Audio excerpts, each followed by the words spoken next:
Boa noite. A Polícia Civil concluiu que o tiro que atingiu e matou a menina Ágata no Complexo do Alemão partiu de fuzil de um policial militar. O autor do disparo foi indiciado por homicídio doloso quando há intenção de matar.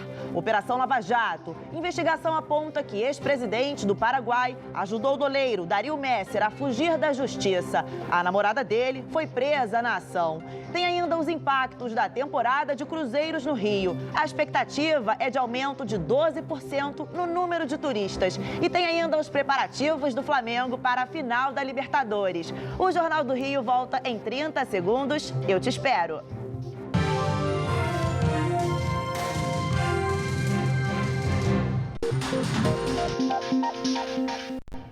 Boa noite. A gente começa essa edição falando sobre a conclusão do inquérito da morte da Ágata em setembro no Complexo do Alemão. Segundo a Polícia Civil, o tiro que matou a menina de apenas 8 anos partiu do fuzil de um policial militar.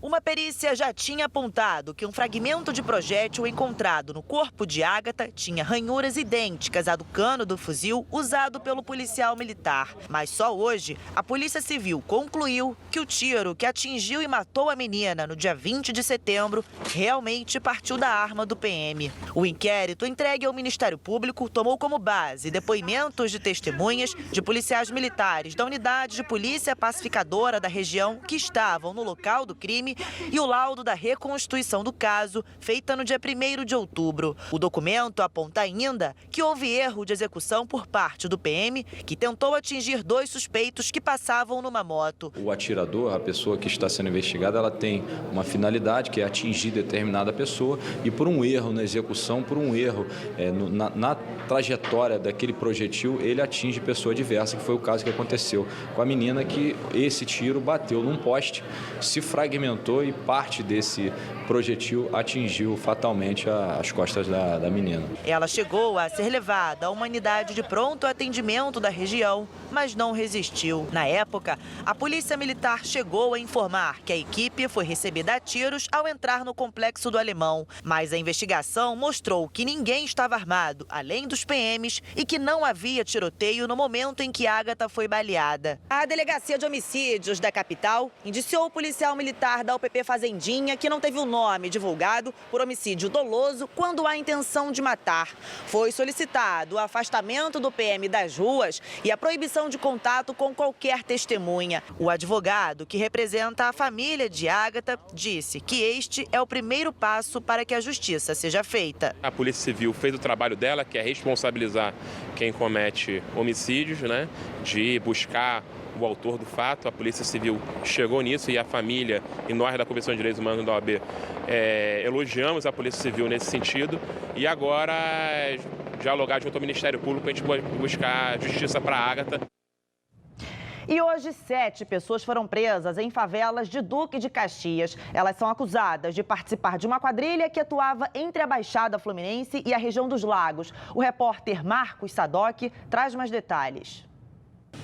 Com a prisão de mais 7 traficantes hoje em uma mega operação da Polícia Civil em 2 semanas, a polícia conseguiu prender 25 integrantes de uma organização criminosa que atua em Arraial do Cabo, na região dos Lagos, mas os chefes ficam aqui em Duque de Caxias, na Baixada Fluminense, no Rio de Janeiro. Inclusive, esses alvos hoje foram mais uma vez procurados pela polícia, mas seguem foragidos. Por isso, as investigações vão continuar. Ao longo do dia, o material apreendido e também os presos foram encaminhados para a cidade da polícia, que fica no Jacaré, na zona norte do Rio. A polícia segue investigando essa organização criminosa que, além do tráfico de drogas, também passou a invadir terras, ou seja, está fazendo uma grilagem em Arraial do Cabo, assustando muitos moradores que têm reclamado bastante com a Polícia Militar. Também segue dando apoio nesse patrulhamento ostensivo em Arraial do Cabo. A gente lembra que é uma cidade muito turística, que recebe muitos turistas, Arraial do Cabo, assim como várias cidades da região dos Lagos, e por isso os moradores e também os próprios turistas também têm reclamado do avanço do tráfico de drogas em Arraial do Cabo.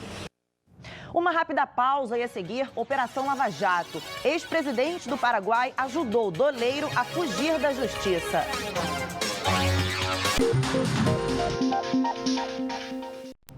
Uma nova fase da Operação Lava Jato, realizada hoje de manhã, cumpriu mais 2 mandados de prisão aqui no Rio de Janeiro. A etapa colocou também como foragido um ex-presidente do Paraguai.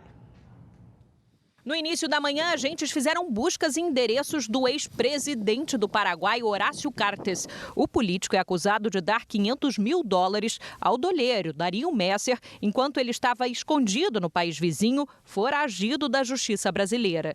Em uma carta, o doleiro chamou Cartes de patrão e falou que, como o patrimônio dele estava bloqueado, o dinheiro era necessário para cobrir gastos jurídicos. Ele ainda disse que assim que conseguisse passar por essa etapa, iria precisar do apoio de sempre do ex-presidente. A participação do ex-presidente do Paraguai está bastante clara, no mínimo como alguém que financiou uma organização criminosa em determinado momento. Segundo os investigadores, Dario Messer tinha uma rede com mais de 40 operadores que movimentaram $1 bilhão e 600 milhões em contas de 52 países. Dario Messer, conhecido como Doleiro dos Doleiros, foi preso há quase 4 meses em São Paulo, pouco depois de deixar o Paraguai.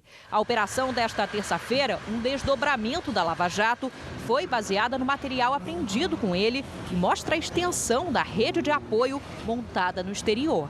A partir de agora, a gente entra numa nova etapa com buscas, enfim, que possam elucidar e esclarecer ainda mais e nos levar para esse caminho que já ficou demonstrado uma proximidade entre esses doleiros também com o tráfico de drogas.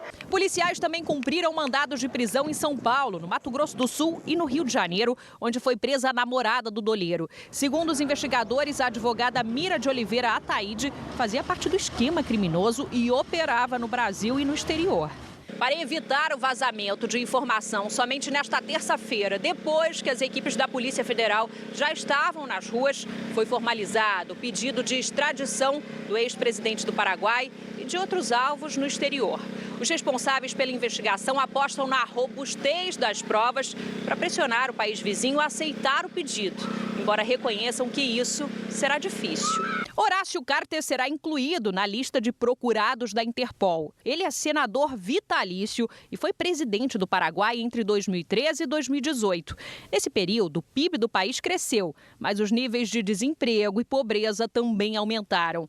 Cartes é dono de uma grande fábrica de cigarros que fica na Tríplice Fronteira, ponto de contrabando do produto para o Brasil. De acordo com a polícia, as famílias do ex-presidente paraguaio de Dario Messer eram muito próximas. Na década de 80, foram sócias na fundação de um banco e, nos anos 90, compraram juntas uma fazenda. O advogado de Horácio Cartes nega as acusações. O ex-presidente da FETranspor, Lelis Teixeira, afirmou em delação premiada que durante 10 anos, mais de 120 milhões de reais foram desviados. Esse dinheiro todo foi para pagamento de propina a cerca de 30 autoridades do Estado.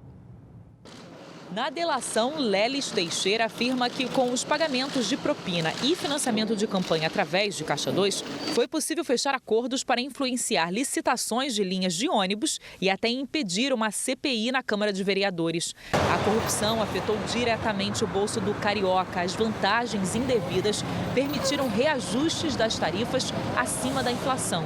O ex-presidente da FETranspor afirma que os empresários de ônibus também foram beneficiados com a redução do IPVA e isenção de ICMS. Ele citou pagamentos feitos a conselheiros do Tribunal de Contas do Estado e do município, que em troca emitiam pareceres favoráveis ao setor. Na lista de pagamentos também estão diversos políticos, como os ex-secretários estaduais de transporte Júlio Lopes e Carlos Roberto Osório. O ex-presidente da FETranspor afirma ainda que o ex-governador Antony Garotinho teria ganho mais de 4 milhões de reais em recursos de campanha por meio de Caixa 2. Eduardo Paes, ex-prefeito do Rio, teria recebido 40 milhões em 2012 para a campanha de reeleição. O atual prefeito, Marcelo Crivella, segundo Lelis Teixeira, também teria sido beneficiado com recursos para candidaturas. Nós entramos em contato com os acusados. O ex-prefeito Eduardo Paes foi procurado, mas não respondeu. Também não conseguimos contato com os ex-presidentes do Detro, Rogério Onofre e Alcino Carvalho, nem com os 2 ex-secretários de Transporte Estadual, Júlio Lopes e Carlos Roberto Osório. O conselheiro do TCM, Nestor Rocha, não foi encontrado e o próprio TCM informou que não vai se manifestar sobre o caso. Já os conselheiros Ivan Moreira e Antônio Carlos Flores de Moraes afirmaram que agiram dentro da legalidade e que repudiam e desconhecem as acusações. O prefeito do Rio, Marcelo Crivella, afirmou que vem enfrentando esses grupos empresariais na tentativa de cessar a sangria de verbas públicas e que todas as contas de campanha foram aprovadas pelo TRE. A FETranspor disse que a atual administração desconhece os supostos fatos descritos e que vem criando políticas de conformidade e integridade mais rígidas. A defesa do ex-governador Antony Garotinho afirma que as informações são completamente descabidas e inverídicas. E moradores de Duque de Caxias e São João de Meriti, na Baixada Fluminense, têm enfrentado filas nos postos do Tribunal Regional Eleitoral para o cadastro da biometria, obrigatório também em outros 26 municípios do estado. Segundo o TRE, mais de 570 mil eleitores ainda não fizeram o recadastramento. O prazo para o cadastramento biométrico pode ser estendido nos municípios que não atingirem a meta de 80% estipulada pela legislação. A informação é do Tribunal Regional Eleitoral aqui do Rio. O prazo em 28 cidades do estado termina no dia 1º de dezembro e cerca de 570 mil eleitores ainda não fizeram o recadastramento.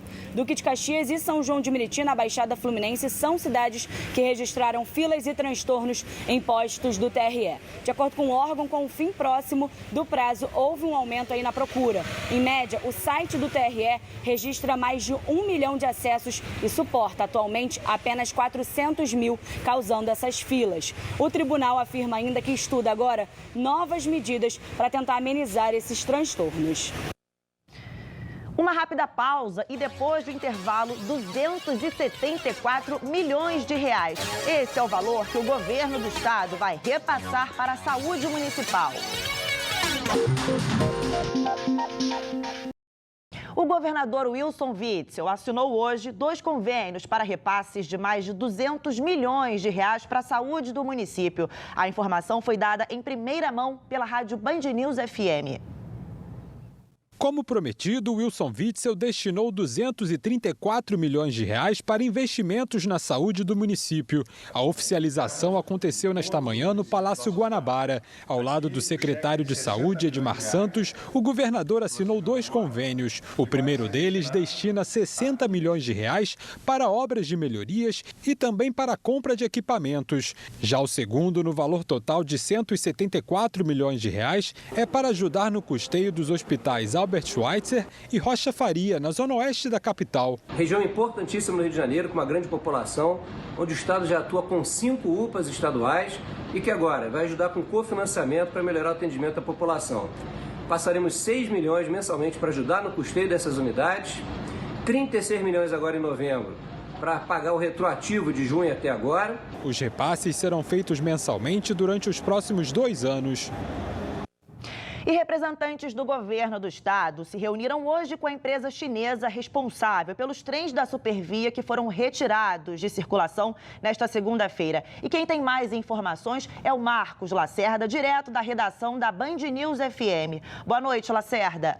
Boa noite, Yasmin. Boa noite a todos. Essa reunião é para tentar entender exatamente qual seria esse problema de tração que, de uma hora para outra, retirou 40 trens de circulação aqui no Rio de Janeiro. Os passageiros também tentam entender este problema, assim como o Sindicato dos Condutores, que pediu esclarecimentos ao governo do estado, à Supervia e à AGE Trânsito, que é a agência reguladora, porque esses trens saíram de circulação de um dia para o outro e se esse problema já havia sido identificado antes. Ainda não temos essa resposta de quando exatamente esse problema foi identificado. Para também tentar trazer essa resposta, deputados convocaram para amanhã um debate na Assembleia Legislativa, tentando aí conseguir tirar, ou da concessionária ou até mesmo da empresa chinesa, da Secretaria de Transportes, a dúvida em relação a esse problema de tração. Foi um problema que foi identificado neste fim de semana e, por isso, teve essa interrupção de 40 trens circulando no Rio de Janeiro bruscamente, ou é um problema antigo e que agora decidiram suspender? Essas dúvidas ainda continuam. A gente procurou o governo do estado, a Supervia e também a empresa responsável pela confecção dos trens para tentar entender o motivo dessa reunião e o que foi traçado nela, mas não tivemos nenhuma resposta. Yasmin. Obrigada, Lacerda. E a Prefeitura do Rio entrou com uma ação civil pública na Justiça para que a Lanza, a concessionária que administra a linha amarela, faça o ressarcimento dos usuários da via por cobrança excessiva da tarifa de pedágio. O Executivo Municipal pede ainda que a empresa divulgue a existência de seguro para indenizar consumidores por eventuais danos, libere as cancelas quando as filas na praça do pedágio passarem de 100 metros e que o acesso às cabines expressas seja gratuito para os usuários. Na ação, a Procuradoria-Geral do município pede que o pedágio seja fixado em R$ 2,10. Caso contrário, a PGM solicita que a concessionária seja obrigada a depositar em juízo a diferença entre a tarifa praticada e a estabelecida em auditorias. Procurada, a Lanza informou que não foi notificada. E agora, uma última pausa e a seguir, os preparativos do Flamengo para a final da Libertadores da América. Equipe faz treino tático no Ninho do Urubu. A temporada de cruzeiros no Rio de Janeiro vai até meados de abril e os navios já estão atracando na cidade. E hoje foi a vez do MSC Fantasia, um dos maiores que rodam o país. Com capacidade para 4.300 hóspedes, o MSC Fantasia atracou hoje de manhã no Pier Mauá. O navio é um dos maiores da temporada de cruzeiros, iniciada no dia 20 de outubro e que vai até 15 de abril. Entre as instalações estão as 5 piscinas, 11 hidromassagens, tobogã, 18 bares, entre outros espaços. É o primeiro navio da MSC a receber uma exuberante escadaria de cristais Swarovski como essa. Com 10 navios a mais que na temporada anterior, a expectativa é de um aumento de 12% no número de turistas, totalizando 425 mil pessoas. O número de navios internacionais também aumentou, passando de 19 para 27. Os impactos da temporada de cruzeiros já começam a ser sentidos na economia. A expectativa é de 34 mil empregos diretos e indiretos gerados e um volume de cerca de 2,2 bilhões de reais injetados nas cidades costeiras do país. O Rio é líder no quesito rotas de navios, recebendo um total de 112 embarcações. Para fazer frente aos luxuosos cruzeiros, o Pier Mauá também deve passar por mudanças. Um projeto pretende ampliar e modernizar o terminal internacional já no ano que vem. Uma reforma inteira dos armazéns, um novo terminal de cruzeiros saindo do papel literalmente, novos equipamentos de segurança, novos equipamentos de conforto para receber o turista da forma que ele merece ser recebido na cidade maravilhosa. E o Flamengo se reapresentou nessa tarde no Ninho do Urubu e por lá, gente, a expectativa é grande para a final da Libertadores, hein? Após 38 anos de espera, o Flamengo vive a semana mais importante do clube. Claro que é uma semana diferente, é uma semana que passa todo o filme, né, do que a gente vive na nossa vida, de tudo que a gente passa para chegar num momento mágico desse. Mas antes de viajar para Lima, é preciso fazer os últimos ajustes. Nessa terça-feira, o time se reapresentou no Ninho do Urubu e fez um treino tático. Para a gente treinar, né, no nosso CT, junto com as pessoas que estão juntos conosco em todo momento, desde o primeiro dia do ano. Eu acho que isso é muito importante. O Flamengo embarca para o Peru na tarde desta quarta-feira. Antes do voo, Jorge Jesus fará a última atividade da equipe no Ninho do Urubu. Por aqui, toda lição serve de aprendizado. Vejo o jogo contra o Botafogo um aprendizado muito grande, um time que parou o jogo praticamente os 90 minutos, sempre entrando muito forte nas jogadas, em alguns momentos até um pouco excessivo. No jogo contra o Vasco tivemos alguns momentos de desatenção, onde tomamos 4 gols e aonde algo que para nós é inaceitável, né? Para os torcedores que não vão ao Peru, a alternativa é ver o jogo no Maracanã. A diretoria rubro-negra está montando um mega evento para reunir a torcida durante a final. Para Rodrigo Caio, todo apoio é bem-vindo. A gente fica muito feliz, ainda mais motivado, para que a gente dentro de campo possa corresponder da melhor forma, que eles se sintam representados a cada momento pelos jogadores que estão dentro da partida. E nós, dentro de campo, vai dar o nosso melhor, deixar nossa vida dentro de campo para a gente conquistar o nosso objetivo. Uma última informação, a Supervia acabou de comunicar que até domingo, 14 dos 40 trens retirados de circulação vão voltar a operar. O Jornal do Rio fica por aqui. A gente encerra com imagens do Museu do Amanhã, que atingiu hoje a marca de 4 milhões de visitantes. A gente volta a se encontrar amanhã, às 10 para as 7 da noite. Boa noite e um ótimo feriado.